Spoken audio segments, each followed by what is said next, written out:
waa jaajëf gaay wax ji nga xam ne Thiat wax na ko kii di Macky Sall ginnaaw ay paroles yi nga xam ne Macky Sall yëkkati na ko nañ leen déglu Thiat ñëwaat léegi.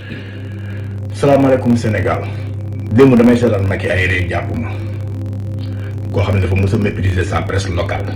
di ko snobé nee na yow yaay day waxtaan wax la ko neex la ko saf ñun li ñu intéressé ñun Sénégalais yi waxoo ci ba tey parce que ñun boo ñu bëggee woo si dialogue wala ci waxtaan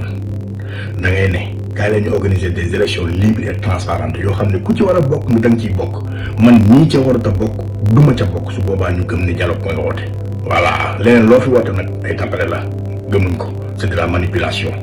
moo tax force F24 soo dégloo Macky mi wax nga xam ne kii tiit na jaaxle na nous avons pour l'histoire une force boo xam ne c'est inédite musut am restons forts parce que dina jéem a manipuler woo ñii pour dialogue ci parrainage woo ñii ci ay article bu duñ ko nangu Macky ak loolu ñu mun di wax ñun dégluwuñ ko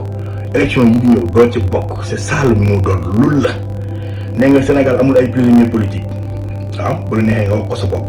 mais ñun Sénégal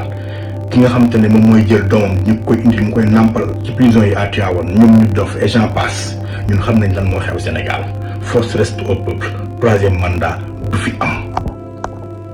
waa jaajëf gars yi képp koo xam nag gan nga ci chaîne bi abonné aimé vidéo bi waaw Macky Sall moom ñu nag moom ba 2024 lu mu baax ñu ngeer ko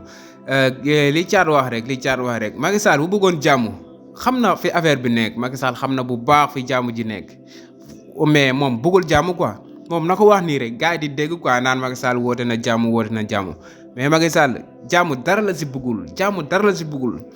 li leen koy firndeel mooy à part Ousmane Sonko ñëpp tegee ne Ousmane Sonko ñëw ci li nga xam ne moo am ngor policier ak nit ñaa ngi sànnante xeer foofu boobu ba léegi Macky Sall ne ceel ci ru xam mel ni ku yëgal la xew